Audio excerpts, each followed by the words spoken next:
Hey, how's it going? My name is Jake Knapp, and I am the creator of the Design Sprint and the author of this book, Sprint. And I'm here with some good friends of mine to talk to you, hopefully give you some help and pointers on running a remote design sprint.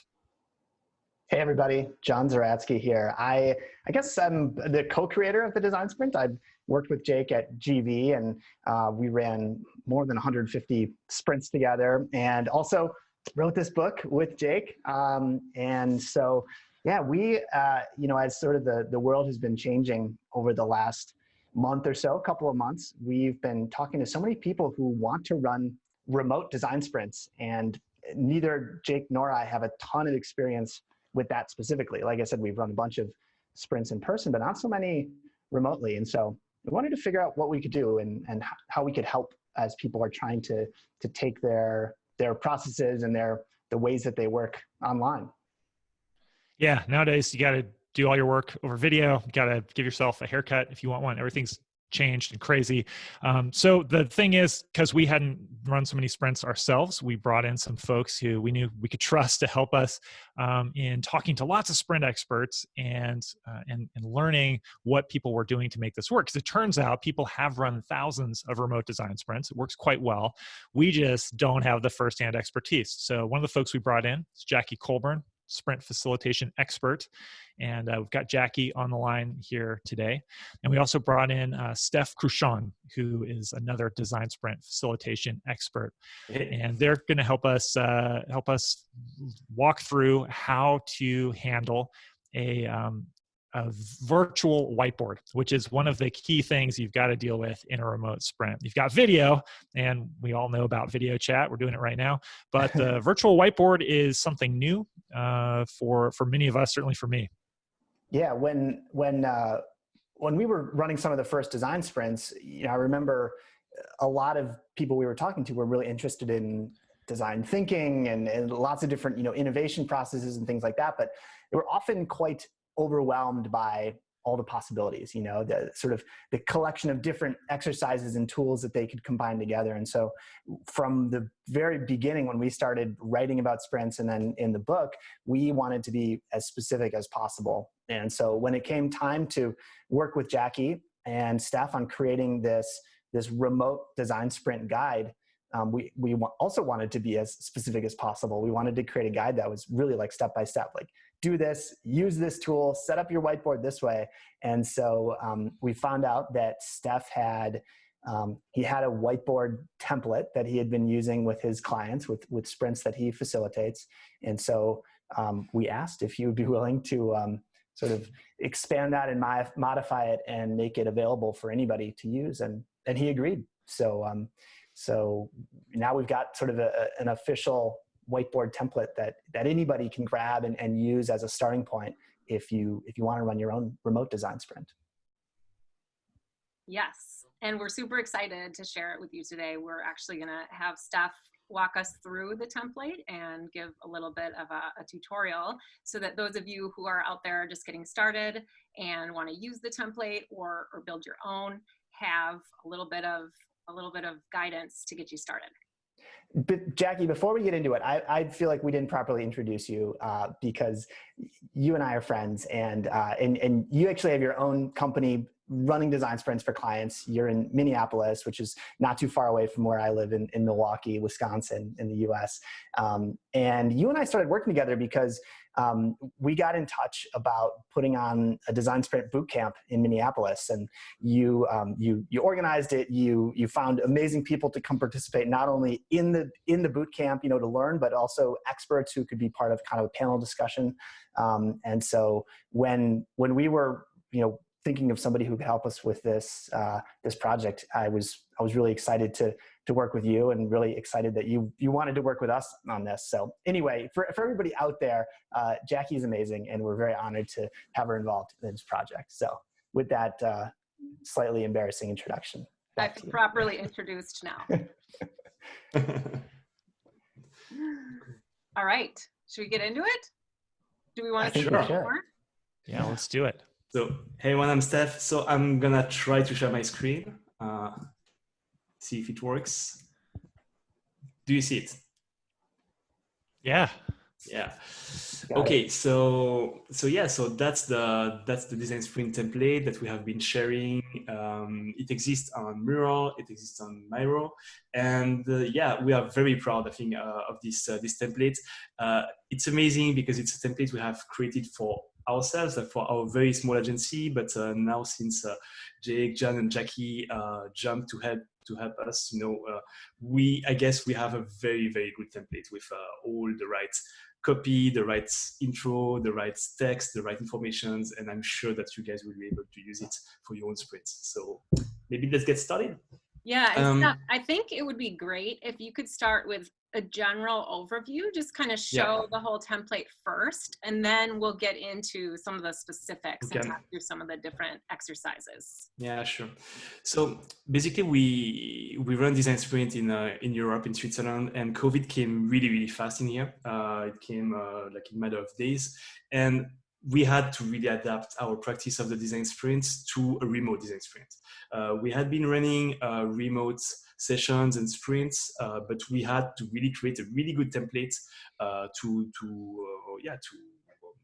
run sprints in here. And so I had already a base of a template, and maybe I can show you what I had back then, which basically is the 5-day process over one full board. For us, it was very important to have everything on one board because you can see some sprints or design thinking templates that are 1 day, one board, which is great for clarity, but you kind of miss that feeling that you are in one room with the whole sprint going on, and we really wanted to have something that holds on one board. And so here you can see it's in French, sorry, but you see the intro, you see map, sketch, decide, prototype, that's totally blurred out because it's super secret, and test. I was lazy, so it was just a screen grab of the actual scorecard that you can see. And of course, if you zoom, I'm not gonna because it's all of this is very NDA, but if I zoom, of course, you can see lightning demos, you can see solution sketches, and basically the whole sprint is here on one board. So starting from this base, we have improved that template, and thanks to you guys, we have this version, which is way better because it has all the right small bits of information that you need if you are a facilitator in order to run your sprint. So maybe I'm gonna go straight there.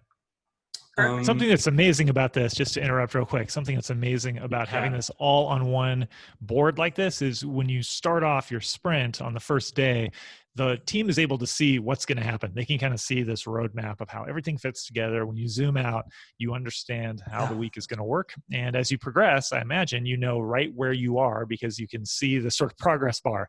Now we're here and we're halfway through Tuesday or whatever. Exactly. Like it's kind of a loading bar. You see exactly where you're going to be in 5 days. I figured out that it's kind of way easier to explain a remote design sprint than a physical design sprint. Like when you're in a physical space, you need slides to introduce each exercise. It's a bit abstract.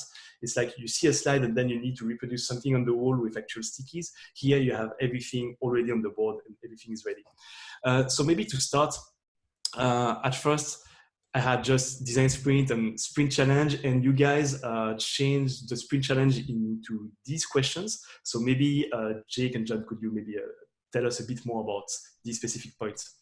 Yeah, this is just, there's nothing super magical about this phrasing, but these are kind of template fill-ins that we used to use when we were running sprints at Google Ventures. And we have also today on the Design Sprint website, thesprintbook.com, you can get sort of a copy of that sprint planner. It's like a document that has a bunch of questions.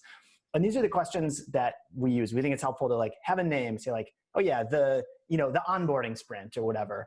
But then like, I think it's helpful to give people examples for framing the kinds of problems that they might try to solve with their design sprint. Because, we hear, obviously, all of us hear questions about, what kind of project should I, run a design sprint for? And, and I think a lot of people, when they're first starting out, they want to run a sprint on something really small to kind of test it. But we think it's actually important to choose a big problem. And so we just wanted to kind of give some examples here of kind of like big, big goals that you might tackle with the design sprint. Cool. Definitely no right or wrong answers here. This is when you're starting off, you're setting the stage, you're just kind of early on planning your sprint. And it's almost like a scratch pad area for you to jot down these kind of high level notes about what you're doing. And of course, as you get into the sprint, you'll add more granularity and specificity around all this stuff. Maybe a quick tip when you start with these templates and when you start running a remote design sprint, at first, don't jump directly on the templates. Just open a blank, totally empty board, because the first reaction of the participants is like to play around. They start to draw, to throw some stickies or some photos, and I think it's way better to let them play for 5-6 minutes, and then as soon as they are good with the tools, then you jump on the actual template. We actually have in the guide, in the remote design sprint guide, we have a suggested kind of warm-up exercise, kind of an icebreaker from Ross Chapman, who runs sprints in the UK, and it's called the selfie sketch. And it's super fun. You get to basically like draw like a self-portrait by moving things around in Mural, and it's a good chance to get comfortable with the tool, get comfortable with the virtual whiteboard before you're doing the real thing, like you said, Steph. Yeah, totally. Then, so when you prepare the sprint, of course, you will prepare your canvas, write the name of everyone so they feel welcome, like you are prepared. It works. You have the expert. There is always a question: when do the experts come and at what time? So you can write them in here. And the schedule in this version, it's a schedule that matches exactly what's in the book. Here, when we run the sprint in Europe, we tend to start a bit earlier at 9:30 a.m. And we finish at 4:30.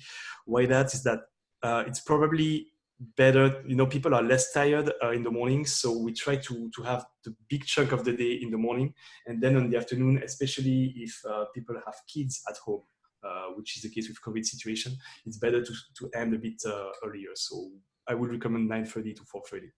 And then the whole agenda of the sprint, which is here.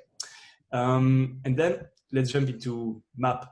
So there are two things you can do. Either you use the template as is, or what I like to do personally, I just keep the structure of the day. So it's like I keep basically just the titles, and all the days are empty.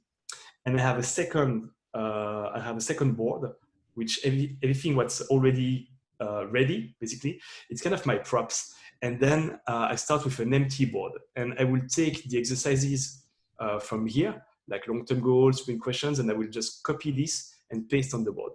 So I kind of create the board as we go during the sprint, which kind of reduces the fear of all the complexity, and people don't even see all these things that are coming. And I kind of construct the whole board as we go. So it's really up to you. It's either you start with the template and you fill it in, or you kind of build the templates as you go. I guess both are good. But I tend to like when it's really empty and clean, as a physical room will be when you run an actual sprint. I don't know what you guys think about this. I think either option would work well, but I think that the key is it's important to have your template prepared in advance. Of course. So whether you show it to the participants all at once, or you decide to progressively reveal the exercises throughout the sprint is up to you as a facilitator. But it is important that you have prepared the entire board in advance and made sure that you're ready with all of the workspaces and all of the instructions, so that those are set up before you begin. What I've realized preparing this template is that you don't need that many slides when you start a sprint. I tended in the past to have, 30 slides to start. It was taking 15, 20 minutes, way too long to introduce everything. And I realized that these are the 4 slides that you need. It's like, what's a design sprint? Of course, you will name drop Jake and John Zaratsky and Google Ventures, so you look really smart. And then the structure of the sprint with that nice drawing. This one is very important. The kind of emotional ride of the sprint. They need to expect that at some point, especially here, it might be rough, it might be weird, it might be a bit strange. They need to expect that. You need to tell them that it's okay, it's part of the process. And then the few rules, there are a couple of more rules with a remote sprint. That one is very important. Keep your video on as much as possible. Super important. If someone doesn't want to be seen or turn off the webcam, it just doesn't work. So you really need to get that agreement up front. And trust the process, of course. Long-term goals, sprint questions, really do it exactly as in the book. We organize the template that way. You always have the short instructions written by John that really introduces the exercise. That's an indication of the timing. You can, of course, change it if you feel more comfortable with a different timing, but 5 minutes for that one usually work. And then this is the vote icon for Mural. So basically, this tells that at the end of this exercise, you need to give 1 vote per person, and they will vote on their favorite long-term goal. If you can get people agree or align, then it's the decider who will decide. And then you write the long-term goal in here in big. You can also write it maybe here on the left pane, but it's up to you. But it's good to have the long-term goal really visible. Sprint question, same thing, except it's you will choose 2 per person, and then you vote and you discuss. And that's a super cool warm-up to start the sprint. Then as the experts, and how might we? So this exercise is very simple. It's you have experts and people sharing the expertise. This lasts between 15 minutes to 30 minutes if the expert is really good or really interesting. And what we figured out is that it's better if everyone has his or her own space. I think it's Douglas Ferguson, he calls that a table. I think it's very interesting. It's like, no, sorry, that's the table and that's a seat. So everyone physically has a seat at the table and they work only on that space. So you can write the name of the person. So we write Jay-Z, and we write Jake. And so Jake will only write how might we is in here, Jay-Z only in here. And I think it makes it very clean and tidy. As a facilitator, what I love to do is kind of to zoom back and to see, everyone working, and I can really tell, like, Kevin, you are late, because I can see that Kevin has just 2 how might we's and everyone else has a lot more. So this is really exciting. You see all the little arrows moving around, and you can really see the room capture the how might we's in a way that you can't really see in a physical sprint. So this is amazing. I don't know if this is the right place to do it, but should we go through the voting process? Because I know that's one thing that's a little bit different about doing this virtually than the way that we usually do it in person. Yeah, I think this is... Well, I was going to say, I think it'd be great if you demo it when we get to the straw poll part of the sprint. Yeah. Cool. Okay, cool. Basically, so at each point when it's written vote, you will use the voting capabilities of Mural. That's very important to use this. In a physical sprint, you would use little dot stickers, which is great, but it's so much better to use these digital tools because you can actually have an anonymous vote, unbiased, and this is really great. So yeah, here you have kind of 2 votes. The first vote is you will organize your how might we. So usually, I don't know you, but I'm asking the participants, maybe you select your 8 favorite how might we's, the most important ones, and you bring them down. And then, so you bring them here. This is just an example. And then we're gonna organize them into themes and categories. And what I do is to kind of give them 8 votes. So they will vote for the most important how might we's, and then we will create categories and then 1 vote on the theme. So the orange stickies, they are for themes, and that's for individual how might we's. Am I forgetting something? I changed my mind. John, you were right. We should show voting now. Show voting now, yeah. Let's show voting now, because we're going to keep talking about it, and I want people to be able to visualize what it looks like. This is so dramatic. We're trying to build the anticipation and suspense. So I realized one thing. I feel a bit alone, a bit lonely on that board. So maybe I'm going to invite you. So I can just share an anonymous link. And then on Zoom, I will send you the link. And then you guys can join me on the board. It's always better to demonstrate a voting session to be not alone on the board. So the tools of voting in Mural, they are right here. It's called voting session. And I really love this feature. So I see Jay-Z is joining. So for example, let's assume that it's a lot of very interesting How My trees, right? In the real world, we'll give 8 votes per person. In this case, I'm gonna give just 2 votes per person. So you can select the number of votes, and here it will be most important How My trees. Cool. And I can give these votes to any facilitators, any members of this mural. Next. It creates a voting session, so you need to wait a bit. Yeah, and then each participant, they will receive this, they will see this model, they start begin voting, and then I will vote for my favorite How My trees. So we're gonna vote only on the yellow ones, right? Not on the orange ones.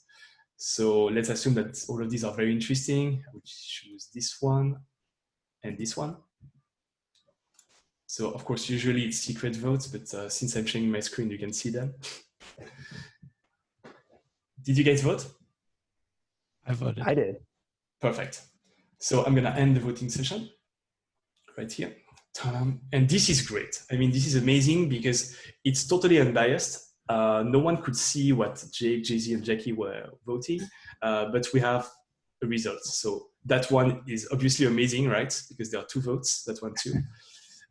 And what's great with Mural is that you can, it kind of keeps a history of the vote. So you see visually which stickies were the most voted. And you can, of course, move them around. And what's great also is that you can organize several campaigns of votes on the same stickies. And then each of these votes, they will appear in here.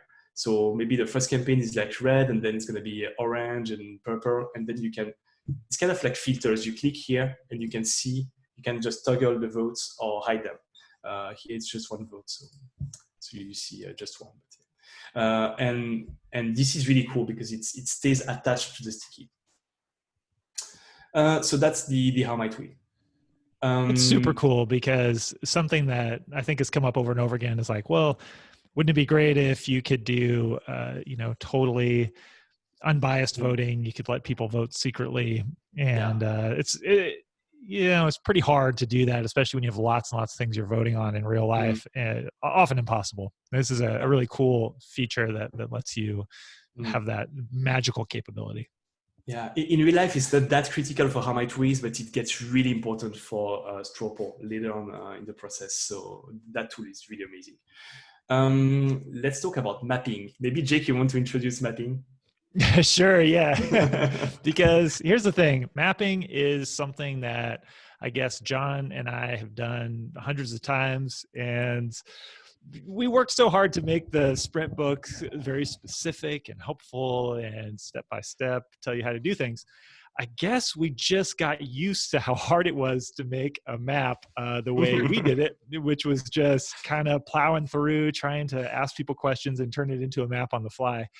And when the book came out, a lot of people complained to us. They said, that map part's really hard. Like the sprint works, but man, that map part, wow, that's tough. And we were like, yeah, well, it is tough. I don't know a better way to do it. So too bad. Steph comes out with this post. He calls it Note and Map. He's got this whole technique, and it's way better than the way we used to do it. I think I kick myself every time I see it because it uses the same kind of underlying principles that we really like in a sprint.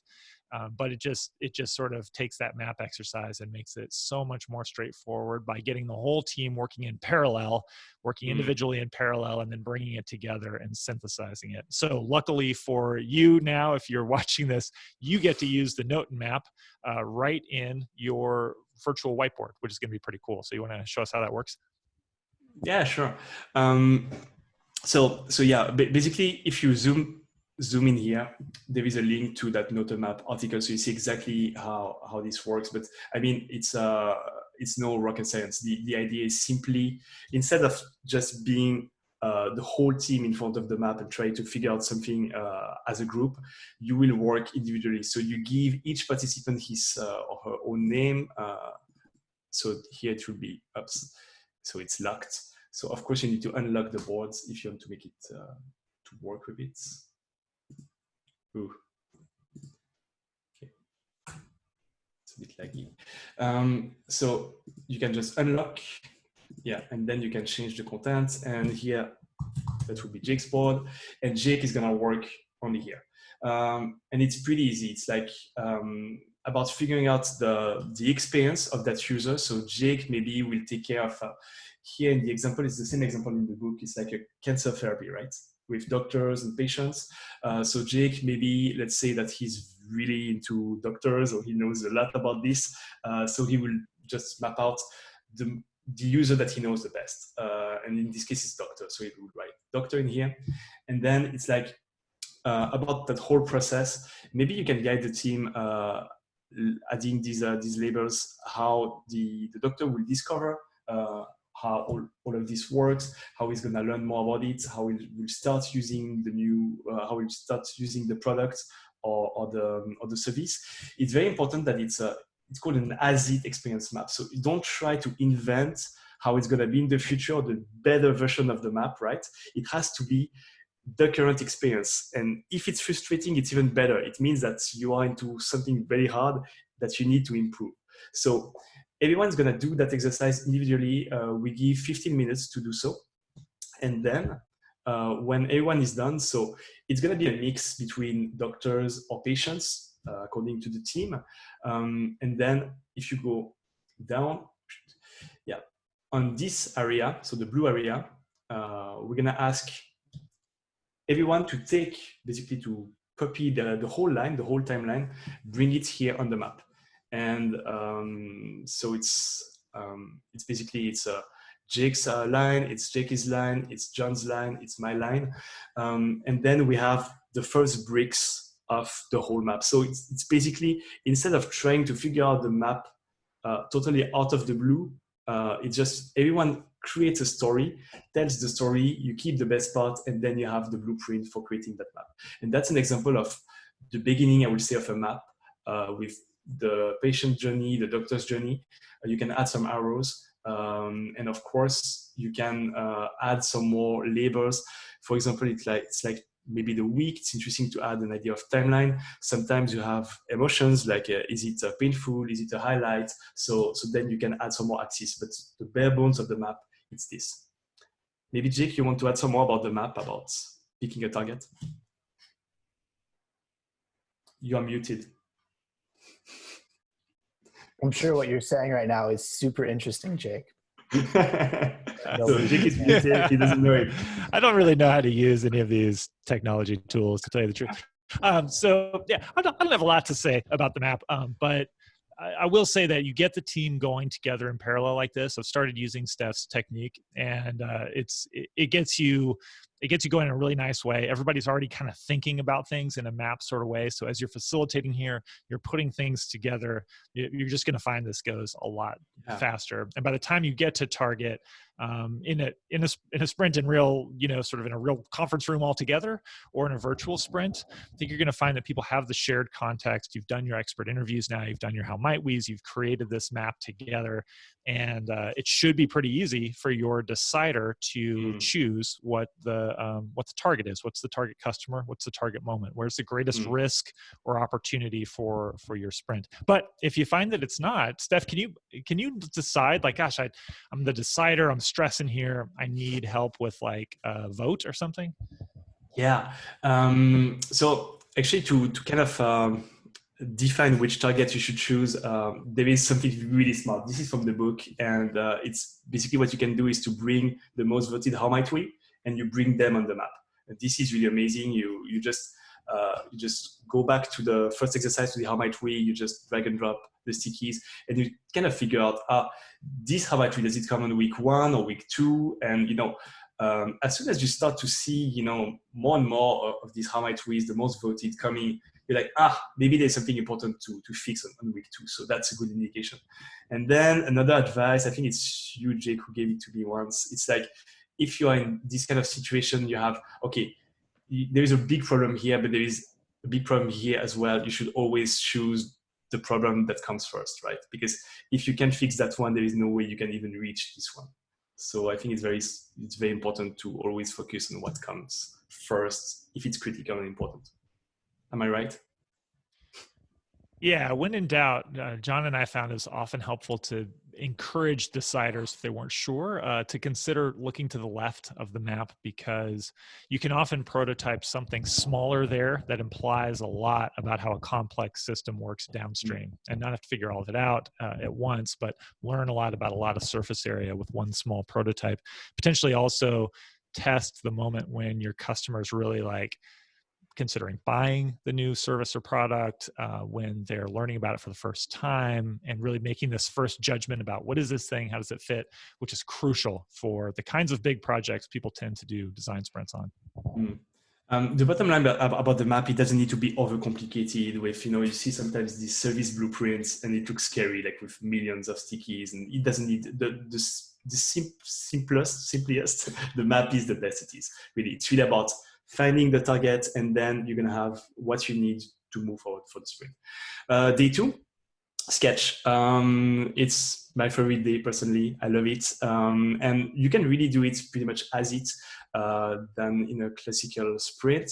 Lightning demos. So it's kind of the same idea than before, except it's the opposite. So it's like everyone has a board, and for example, John is gonna present his how much weight. So he shows something from Airbnb, Lemonade, and Lyft. So it's either John had already prepared all of these screenshots that he will add on the board, or it's just while he's presenting. So maybe he will be sharing his screen. Maybe as a facilitator, I can take some screen grabs of what he was actually showing. So try to be really precise and specific to take a screen grab of the bit of information that he was showing, and you can always capture with stickies what he was really showing. This is great. I mean, it goes so fast. It's so much faster than a physical sprint. In a real sprint, you will be drawing on whiteboards or on paper, which looks really good, and it's really cool. It brings another level of abstraction, but it takes a lot of time. And here you have the real thing directly on the board, and it's really, really handy. On Mural, there is also one feature that's cool, is like you can take a URL, you copy the path of the URL, and you paste it, and then it generates kind of a snapshot view of the page, and that's great because it integrates really well. So it's kind of like a mood board. Am I forgetting something? The way that this is set up here is that in a normal in-person sprint, sometimes people struggle with this idea of the demo. It's like, what am I showing? What am I doing? That this is something that comes from the design world, and so we're sort of accustomed. Us designers are accustomed to sharing these patterns of how things are done. But sometimes people struggle with that, and so having these examples here on the board is really cool because it's like it makes it very clear. It's like, all right, like there needs to be some visual thing that you want us to see. It can't just be like, oh, I really like the, Lyft app because it's easy to use. Like you have to say like, well, what's the actual thing? Like what's the screenshot? What's the element that you want to put in the board? Yeah. So this is, I think, an area where remote sprints are a bit better than in-person sprints. It's actually better. And you can really zoom, you just zoom in and you capture just the right area, and you can have a link pointing to the source. Yeah, this is great. So sketching, it's really, that's an interesting part of the remote sprint, and that's kind of exciting. I saw that the team members, they love it because it's, they don't need to stay in front of the computer. They can actually sketch on physical paper. They can even move during the solution sketch. They can move around in the apartment and not stay stuck. And it's kind of, so notes, ideas, crazy eights, they will be in sync. So we'll be all together in front of the screen doing this. Pretty much, but solution sketch, you can really give it even as homework. People don't need to be in front of the camera, and this is really amazing. So really, Becky, we talked a lot about this as we were trying to put together the guide and trying to figure out like, how do we deal with the fact that people, they're in their homes, they may not have all of the right supplies.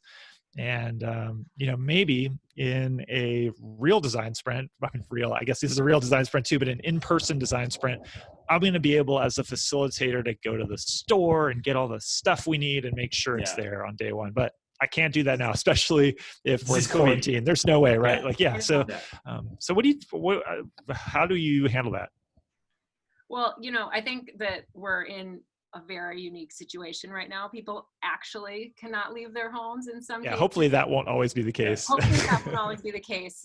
But you still may not want to trouble people with getting a bunch of supplies. And the reality is, if they have two things, paper, printer paper, and a Sharpie, then they're all set. And one of the things that, we talked about is the fact that making that solution sketch, it really requires those 3 panels. So you can see on the screen here, you've got the 3 sticky notes. But if someone doesn't have sticky notes, then all they need to do is take this piece of paper and fold it into a little accordion. And then they have 3 panels to make their solution sketch. And they may need to do it a couple times, cut it apart if they've got, 2 good panels here and then they had to create another one. But they should be able to create the sketch with just a Sharpie and some printer paper. Yeah. There's one thing that's tricky if you ask at that time, oh, do you have stickies at home or do you have paper? And there is always one guy, everyone's like, yeah, it's okay, I have stickies. And then there's one guy, oh, I don't have. And they're like, because that the day after, he can kind of said it. So the day after, you're going to recognize his sketch. So you kind of need to ask before, maybe on day one, are you guys having stickies? And yeah, so they will have time to forget. And always, I think somebody, maybe it was Jackie or John, said we should make sure that if you're facilitating, you ask them to use the lowest common denominator. What's the one thing everybody has? And it might be everybody's got paper and pen. Maybe some people have stickies. If not everybody has stickies, you can't use stickies. If not everybody has a lovely little gray shading marker, you can't use your nice, lovely gray shading marker. You just have to use something that looks like what everybody else has. And as a facilitator, that idea, especially if you're running your first sprint, it's going to sound kind of weird to people. Like, why do we all have to look the same? You'll have to kind of hammer that home. Yeah. Exactly. Yeah. So I'm not going to describe too much the sketching process because it's really there is that great book. So please buy that book and read it. It's all in the book. What's interesting is like at the end of day 2, I will ask as the facilitator, I would ask the team, please send me by email your sketch, and I give very precise instructions about with your phone you're gonna actually take photos of your sketches, and I want them to be really flat and very very clear. Please check that it's not blurry, and I ask them to send me the sketches by email. Why? Because then I have all of them. I have time to. I always do a bit of Photoshop with the sketch because they are always too dark and they're a bit dirty. So I put them in Photoshop, a bit of lightning contrast to remove that the gray background to make sure that it's very clear, even if the person has a horrible handwriting like me.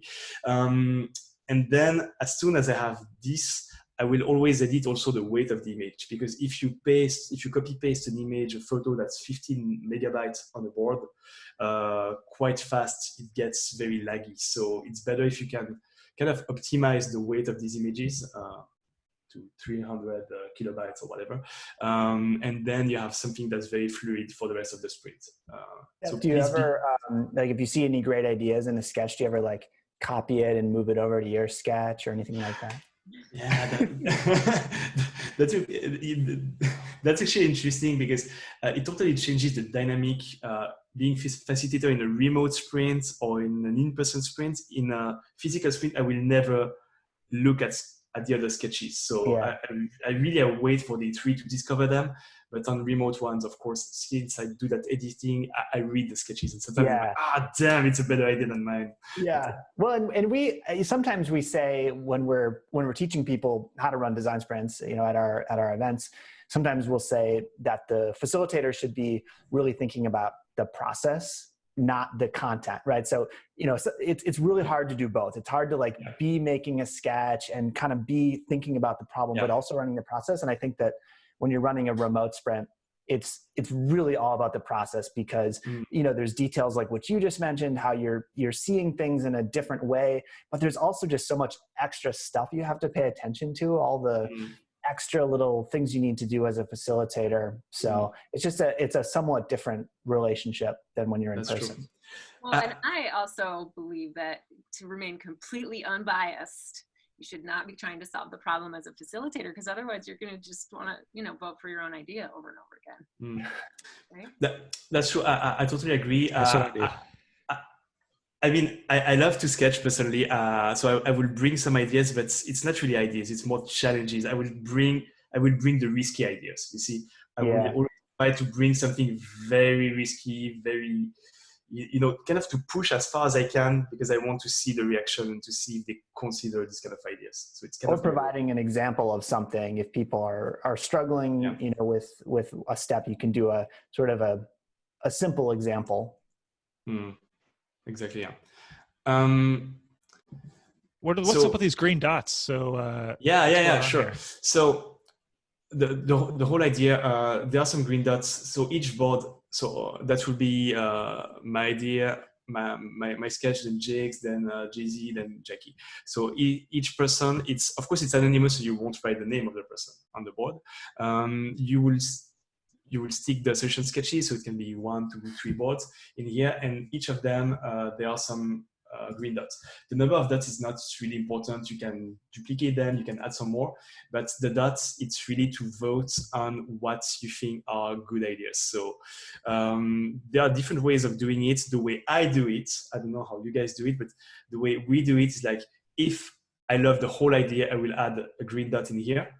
If I love not the whole idea, but just one specific detail, I will try to kind of localize my vote. If it's really amazing, I can even add a dot in here and then upvote some specific things. And you can, of course, vote for your own ideas and concept. The whole point is to create that like a heat map of the best ideas. And it's like really as in a physical sprint, except it's these little stickers. And it's not because they are here that you need to use all of them. So it's maybe as a facilitator, if you see there are too many, you can remove some. You just go from board to board and you remove some. If you see that some are missing, you can maybe add some in here. But and try really to tell the team, don't overcharge with dots, because then it gets really hard to figure out what's great and what's not. And no one agrees with the color of the dots, so I love to use green dots because it's positive votes, but I've seen red dots, blue dots, so I don't know. What do you prefer? Jake, you're muted. I'm muted to remind myself not to talk too much, but I like blue, but I think green's nice too. Why? Okay, so let's make them blue, screen blue. Okay, so that's the voting of the art museum. I really love this part because it's very close to a physical sprint, and you can go from board to board, and you spend the time to really look at the best ideas. Then straw poll and super votes. So you will take the time to critique each of the board. There is a really cool feature on Mural that I need to show. So I will center on the board. Sorry, I'm a bit lost. It's because I have a giant screen. Yeah, so I'm gonna zoom in into that sketch. When you critique and you lead the group, there is an amazing feature, which is, yeah, if you click on yourself as a facilitator, you can summon everyone or ask to be followed. But summon everyone is like more, it's a bit more strict. You click and everyone will see exactly what you see. So it's great to guide the group. You know, it's like you move from one sketch to another one, everyone is summoned and sees what you see. And this is great. It's a feature that Mural has that Miro doesn't have. And I think they should, because it's really amazing. You always have people who are lost. They use this kind of, PC that are that big, and they never know where they are on the board. So you can bring them and at the right place. Also, always tell people to come with a mouse when they come on a remote sprint, because they can move easier. Cool. Then the straw poll. Sometimes also you have this panel, it's called the outline, and you can move from one exercise to another one. So instead of like trying to move around yourself, you can just go here and you go on straw poll, and you are already in the right section, which is very handy. You can hide it if you want. Straw poll, it's like in the book, you will vote for what you think are the best ideas. It's very important to use these visual big dots to make it very clear on what you're gonna vote. But there is that amazing feature of votes built in Mural, which is here. So what we do, we always start a voting session, then people vote secretly on what they like, and then we kind of materialize these votes using these big red dots. So it makes it very clear what are the best ideas, not the best ideas, but the best concepts that people want to save for prototyping. So each team member will add theirs in here, and then we're gonna discuss before the deciders vote. The super vote, which is that one with the stars, you don't need to use the mural feature because the decider is alone. So it's okay to have the decider taking directly these votes and to add them on the boards, just like that. Cool. And so this just looks to make sure that I understand it, you use the built-in voting feature first for the straw poll, and then after all the votes have been placed, then you move the big sticky dots into position, so that's really easy to see, right? Yes, this is very important, and that's a great point of running remote design sprint, because you have that feature. I wish that it would exist in physical sprints. That same feature, that you can vote anonymously for the best idea secretly, and then you see the result and you materialize the votes using this. But you don't want to see everyone taking that huge big dot and dragging it around, because then it creates that kind of risk of bias that, okay, if that person voted on that one, I'm gonna have to vote for that one. Steph, to do that anonymous voting, do you need to put a sticky note with each of the solution sketches in order for people to vote on it? No, it used to be the case before on Mural, they changed that, so now you can vote directly on the photo. Oh, great. On the picture. I don't know how new it is, or if it was just a bug on my end or whatever, but I just couldn't do it. I couldn't vote on the photos, and now it's fixed, so you can vote on the pictures, which is really great. So yeah, on Mural you can vote on the photos and on the stickies. On Miro, you can vote on pretty much anything. So it's way more free, but you don't need to vote on more things. Yeah. So this part is very critical, it's very important. And then, so you are day 3, it's kind of lunch break. And then the afternoon is always really rough, usually, because it's like, it's harder, that part, in a remote sprint than in physical sprint, because you can't be next to the team member to tell him, okay, that's how you have to create that storyboard, or that's how we build a prototype. So there is that technique, the storyboard 2.0. I think it's Agent Smart that coined this. Maybe Jake, can you drive us through this one? Yeah, you're really making me humiliate myself here. Again, we had a process in Google Ventures that John and I did over and over again. That was painful, but we got used to it, of making the storyboard and just kind of plowing through it, really trying to get everybody to decide about each frame by frame as we went. Which actually kind of goes against the way we try to do everything else in the sprint. We usually don't try to have consensus. We usually want people to, by principle, we want to hear everyone's opinionated version. And then we want to, if we have to discuss, keep it short, and then have the decider choose. So this Storyboarding 2.0 actually follows our sprint principles better than the original design sprint itself at this step. And it's quite similar to the note and map. You're going to have everybody come up with a series of stickies that it's basically what they think should happen, sort of click by click or screen by screen at the beginning of the prototype, using those winning solutions and turning them into a flow that you'll be able to prototype. And once you've got everybody's viewpoint, you can bring those together, and you can do that right here on the virtual whiteboard, and vote on them. Everybody will be able to see each other's, and you can vote. You can have the decider vote. I don't know. Is that how you do it? You kind of do it just like you would in real life? Exactly the same. I realized one thing is like you don't need more. If it gets too long, it gets too complex, and it's really aligning on this flow, this test flow. What's very important also is to have a real decision. So it's like everyone has a flow, then everyone will be presenting the flow, the perfect flow for the test. Usually, a lot of them they align pretty much. So maybe you have like 4 people thinking the same, 3 people thinking something else, and then it's kind of either you can do a quick vote on what's the best flow, or you can just ask the decider to just name one. But usually it's quite easy to see the one that's gonna work for the day after. Yeah, this part is very important. It's not in the book, but really do it that way because it's so much more fluid.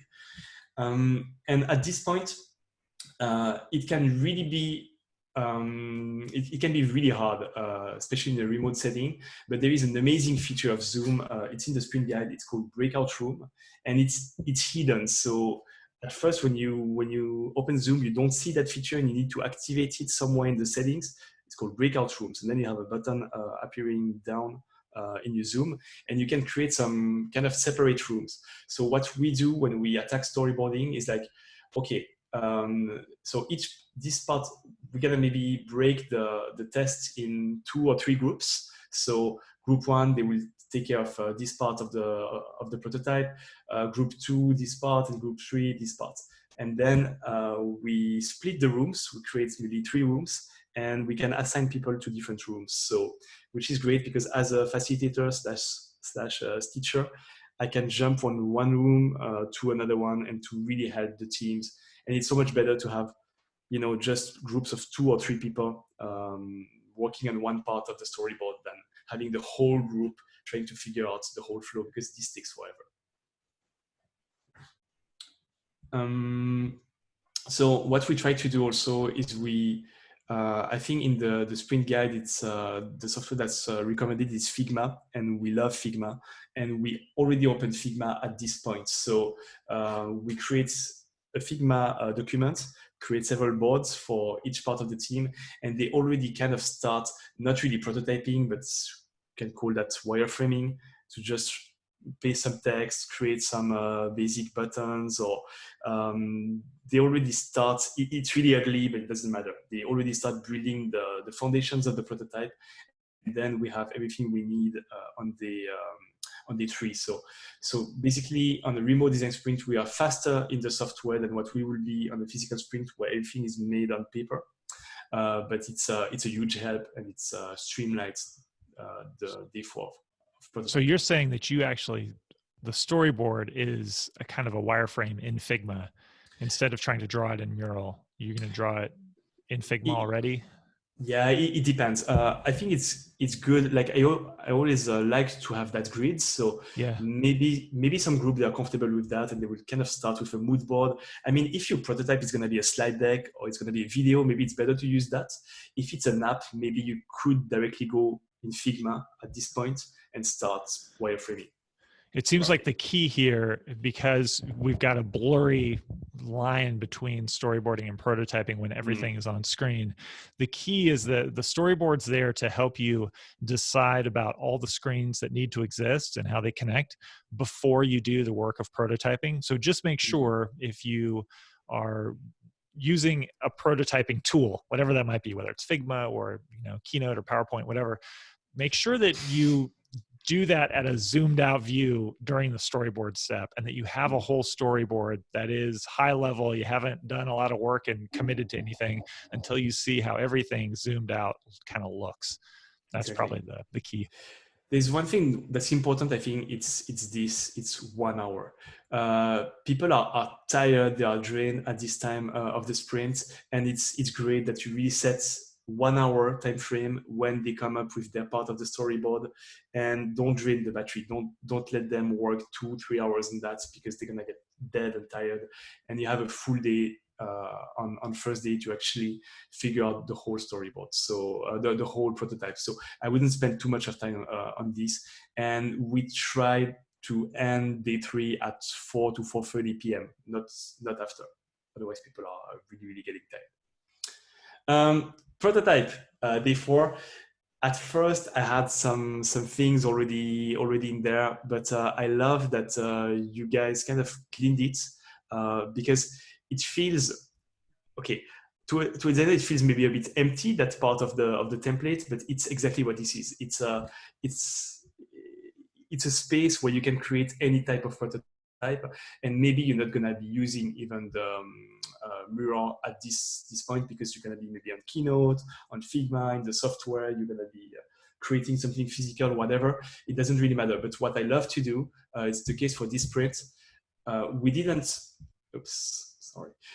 use the we didn't use Mural to prototype, but I took some screen grabs of everything we're doing to paste them in here. So at the end of the sprint, we had the whole visual of the whole sprint. So I took some screen grabs and photos of the actual prototype to paste in here.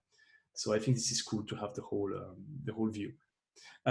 In Miro, there is a cool feature. It's embed. So let's assume you have a Figma prototype. You could embed the actual prototype directly in that space, which is really cool. Anything to add on prototyping? There's a bunch of ways you could use this space. Like, if maybe a couple of people were collaborating on some copywriting for, the headlines or the text that was going to describe the product that you're prototyping, they can work in the space. If maybe you've got some people in a Google Doc doing some copywriting, maybe your collector is gathering some content in a different, Google Doc. Maybe then you've got the Figma, you could paste all those links into this part of the board, and that'll be a quick reference for anybody who needs to jump into those things. Those are a few options for what you can do here, but I really like your suggestion, Steph, of kind of also pasting in some sort of, even works in progress, sort of like, before launch, like kind of, okay, here's what I've got so far. Here's kind of the wireframe version of the prototype, and showing the progression over time as you build it out. Yeah, it gets really exciting. I've never done that, but I think if there's a very important stakeholder who wants to kind of look inside the sprint room, what's going on, it might be really cool to see that whole board being built, and just coming mid-sprint to see what's happening. I think this is really cool. So I think, it's kind of your duty as a facilitator. Please make this look good. You have some people who will maybe throw some content anywhere. They won't align things. Please be that person that goes a bit after them, clean the mess to make it look really, really good, because this document is going to stay. What's amazing, I didn't mention that, but with these tools, you can export the whole board and you can export them in PDF, for example. You can really keep them. Something that's not possible with a physical room, physical sprint, because you have to take everything out, but you can do it with Mural or Miro. I've talked a few days before with a facilitator of a physical sprint. It's something he was already doing at the end of the sprint. He was using the apps of these softwares to capture the physical room, the whole room, and then it was replicated in Mural, so he could kind of store an archive of the whole room. And I was really jealous because I never thought about doing that pre-COVID. So it's going to be part of my process. Test, last day. Testing, what's very important is to be sure that you have all your testers at the right time, the right timing. So you will write the name of the testers, when you want to schedule them. So that's here in the case when you run the test live and the whole team is going to watch live. Sometimes what we do, we will be recording the test in the morning and watch them all together in the afternoon. But if you can do it live, it's so much better, especially on a remote sprint. It's probably way easier to have people just show up at 9 watching the test, and then showing up at 10:30 and watching the test. One thing that's amazing with remote sprints is that you can have the best testers, even people living like in different countries, the other side of the world, they can just pop in for the test and just leave. So usually the quality of the test, the testers are better in remote sprints than in physical sprints, just because you can get the right person to test, which is harder with physical sprints. I was a bit surprised when you added 60 minutes per test, because it looks like a lot. Does it mean it's the whole test process, or it's the actual test that's 60 minutes? Because I tend to do less. JZ? Well,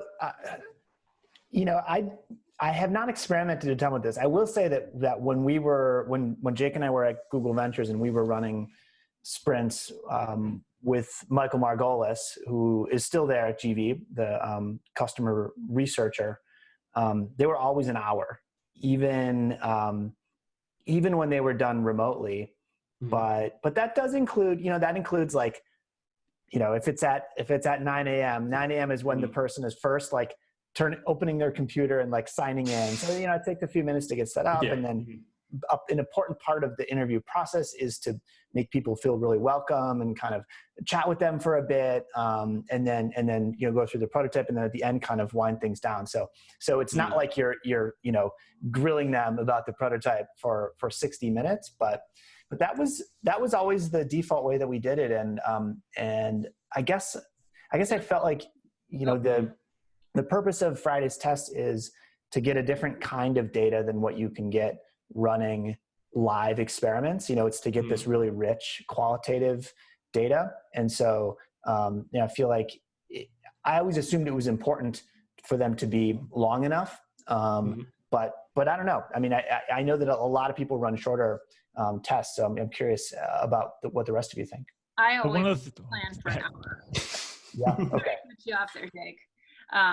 But I always plan for an hour. So even when I'm doing remote testing where people are in another place and logging in, an hour just to account for that setup time, make sure that if there are any technical difficulties that you've got that buffer to deal with those. And then you never want to feel like you have to cut someone off. So even though the test itself may only be about 20 minutes, I generally plan for 20 to 30 minutes. You've got plenty of time to work with, and then it relieves the pressure of having them stacked back to back with no wiggle room. Yeah.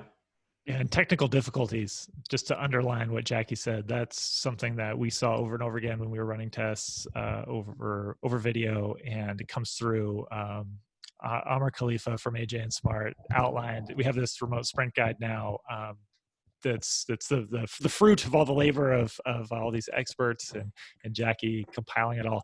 And one of the big things for the remote tests is, here are all the ways that these tests can go wrong, and here's how you should handle it when technical problems come up, because they will. So the nice thing about an hour is just a little extra wiggle room.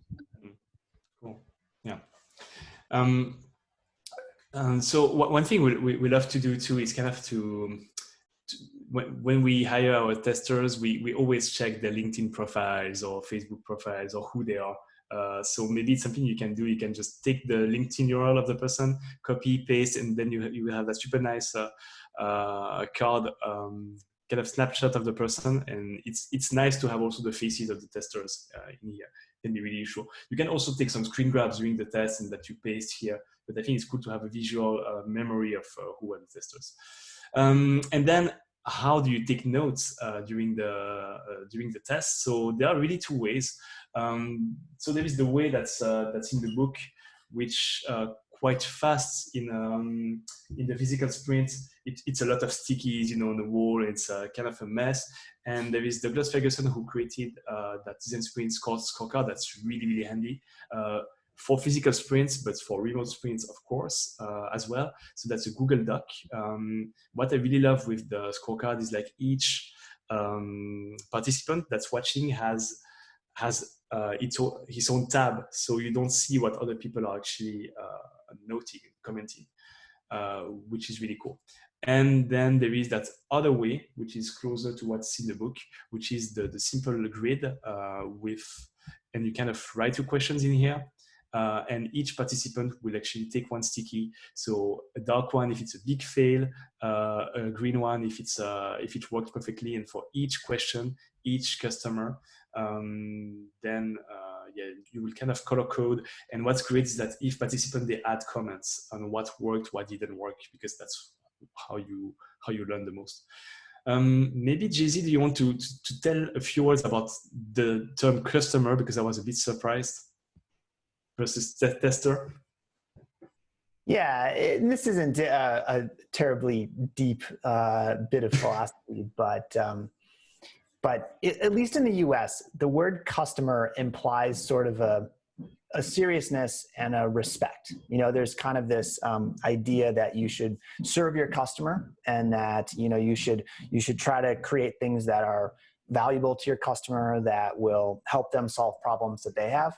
And I think I think that's I think if we talk about that person as a tester, or a user instead, it just implies a different relationship. And I guess that's kind of a nuance, but I think the words that we use to describe things matter because words come with a lot of meaning attached to them. And so it's just one change that we made while we were developing this board together was to make sure that we referred to the people that we test with on Friday, that we refer to them as customers, which is what we do in the book as well.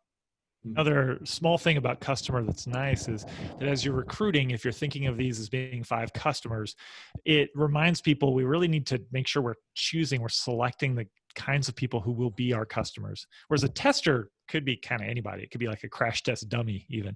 Yeah. But a customer is really like, it's a specific person we're talking about. And I think that's a little nice too. I also remember in some of our sprints at GV, we would have a really hard time finding 5 customers. And we'd be like, if you can't find 5 customers to test this thing, how are you going to find 1 million customers, for this product that you're building? And so it's helpful in that it kind of keeps you connected to, that thing that is essential to your business and to whatever you're doing. You're not going to be successful if you don't have a customer. So I think just kind of reminding people of that is good. Cool. And I think so that's pretty much it for the grid. Maybe Jake, if you had to give an advice, or Jackie, what's your advice? Should we use the scorecard or should we use this? Well, I think if you can use the scorecard, if you're comfortable using the scorecard, that you should use the scorecard. The only reason not to is if people are intimidated by spreadsheets or can't use Google Docs. If that's the case, then the board is a great option. It's easier, I think, for some people to work on sticky notes and have that visual representation. So I think you really need to know your sprint team and know what they're going to feel most comfortable and confident in, and make that choice based on what you know about them. Yeah, this one is clearly easier to use and to grasp at first. So maybe for a very first sprint with a team that's a bit newbie, you could use that one. But yeah, if you run several sprints with the same team and people are really at ease with technology, the scorecard is really amazing and you should be using it. And what I do, because I do use a scorecard, I always take a screen grab of the scorecard, the final scorecard that I will paste in here, basically at the end. So that's kind of a shame because it shows just 3 tests. So anyway, maybe one thing we should do actually, even in the template, is take out some of the sticky notes from the sticky note version, because one of the best things about the scorecard is that it's easier to use. You only have to come up with one answer for each of those questions. And the format of doing it free form on sticky notes often encourages this arms race of who can come up with the most observations. And at the end, you never can sort through all those observations. So maybe we should make the stickies really big or something for that part of the template. Some people go bye. Yeah, that's true. And they have to agree. But what I like, even with several sticky notes, if you zoom back, you kind of, it kind of makes that one sticky. It's okay, that's kind of red, it's kind of green. You see, it's you have the general feeling of that line. That line is bad, that line is good. Maybe for ending the sprint, it's always very hard to end the sprints, and I don't think it's really well explained in the book, at least not as well as this. And you guys came up with this, and I would like to hear you about this because I thought it was awesome. At the beginning of this video, I was really proud that we wrote the book, but now I feel like a dork. Jackie, would you talk us through this? This is such a smart idea, and I think I don't think I'd seen this before before you put together the template with Steph. Yeah, I'd be happy to. So this is something that I've done, and I also heard from others who I interviewed that they do a similar exercise at the end of the sprint. So what you want to do is have a worksheet for each of your sprinters and give them prompts to fill out. So you can see here, you will have the sprint questions that you defined. And then the question, can we reach our long-term goal with this approach? Do we need another design sprint? And what should we do next week? And I love keeping it as simple as what should we do next week, so that you don't lose momentum and that you're not thinking too far ahead. You want to give each person time to fill out the worksheet on their own, about 10 minutes.